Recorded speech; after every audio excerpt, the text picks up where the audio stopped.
আজকে তৈরি করে দেখাবো আঙ্গুর ফলের পুডিং। খুবই অসাধারণ একটি পুডিং। তো প্রথমে আমি এখানে আঙ্গুর নিয়েছি হাফ কেজির মতো, এটাকে জুস বানিয়ে নিয়েছি ব্লেন্ডার করে। তারপরে জুসটাকে আমি ছেঁকে নিব এরকম একটি ছাঁকনি দিয়ে, খুব সুন্দরভাবে রসটাকে বের করে নিব। তা আমার কিন্তু খুব সুন্দরভাবে ছাঁকা হয়ে গিয়েছে। দেখুন এখানে আমার 2 কাপের মতো জুস হয়েছে। এই জুসের মধ্যে আমি কর্নফ্লাওয়ার দিয়ে দিব আধা কাপের মতো, দিয়ে খুব সুন্দরভাবে অনবরত নেড়ে চেড়ে জুস আর কর্নফ্লাওয়ার মিক্স করে নিব, যাতে দানা দানা না থাকে এমনভাবে এটাকে মিক্স করতে হবে। দেখুন অনবরত নেড়ে চেড়ে এটাকে আমি মিক্স করে নিয়েছি। তারপরে চুলায় একটি প্যান বসিয়ে এখানে চিনি দিয়ে দিলাম আধা কাপের থেকে একটু বেশি পরিমাণ। চিনিটা যতটুকু খাবেন ততটুকু দিবেন। তারপরে একটু পরিমাণ পানি দিয়ে চুলার আঁচটাকে বাড়িয়ে আমি এটাকে শিরা তৈরি করে নিব।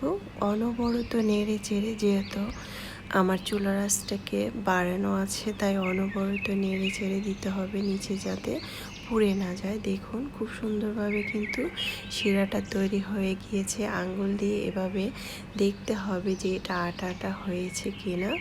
তারপরে আমি এটাকে দিয়ে দিব জুসটা। কর্নফ্লাওয়ারটা আমি একটু নেড়ে চেড়ে শিরার মধ্যে দিয়ে দিব, দিয়ে অনবরত নেড়ে চেড়ে দিতে হবে, না হলে দলা পাকিয়ে যেতে পারে। তো খুব সুন্দরভাবে নেড়ে চেড়ে দিচ্ছি। দেওয়ার পরে দেখবেন খুব সুন্দর করে এটা ঘন হয়ে যাবে আর কালারটা খুব সুন্দর করে এরকম আসবে। তা আমি অনবরত নেড়ে চেড়ে দিয়েছি। তারপরে আমি এখানে দিয়ে দিব একটু ফুড কালার, 1 ফোঁটার মতো আমি এখানে দিব, আমি বেশি পরিমাণ দেব না। ফুড কালারটা দিয়ে খুব সুন্দরভাবে এটাকে নেড়ে চেড়ে অনবরত নেড়ে চেড়ে এটাকে মিক্স করতে হবে।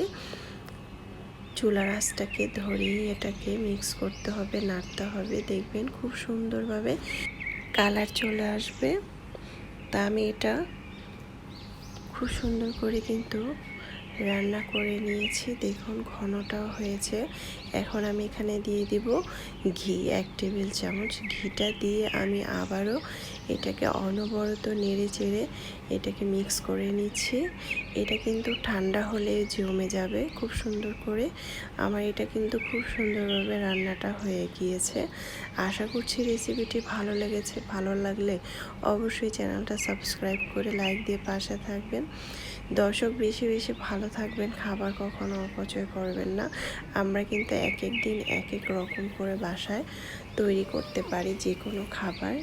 তা আমার কিন্তু খুব সুন্দরভাবে ঘনটা হয়ে গিয়েছে। এখন আমি এরকম একটি বাটিতে আগে থেকে বাদাম কুচি করে নিয়েছি।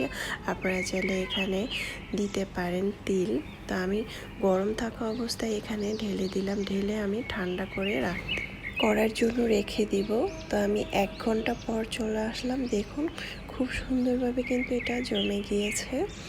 তো আপনারা চাইলে এটা ফ্রিজে রেখেও ঠান্ডা করতে পারেন, অথবা ফ্যানের বাতাসে এটা ঠান্ডা করে নিতে পারেন।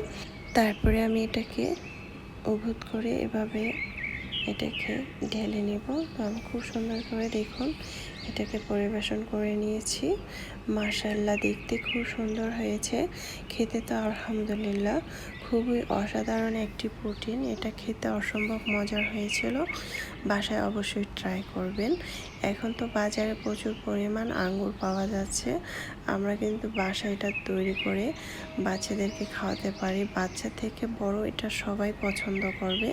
খুবই অসাধারণ একটি পুডিং। এটা এখন আমি ছুরির সাহায্যে এভাবে কেটে আমি একটি বাটিতে পরিবেশন করে নিব। খুবই অসাধারণ একটি পুডিং। দর্শক এটা কিন্তু আমরা ঝটপট বাসায় তৈরি করে ফেলতে পারি বাচ্চাদেরকে, অথবা টিফিনে এটা দিতে পারি। খুবই মজাদার একটি পুডিং, অসম্ভব মজার হয়েছিল দর্শক। বাসায় এটা অবশ্যই ট্রাই করতে পারেন। আপনারা বাসায় ট্রাই করে সবাইকে খাওয়াতে পারবেন। সবাই তো অবাক হয়ে যাবে যে এতটা মজাদার একটি পুডিং খেতে অসম্ভব মজার হয়েছিল। আশা করছি রেসিপিটি নতুন রাঁধুনিদের কাজে আসবে। আল্লাহ হাফেজ।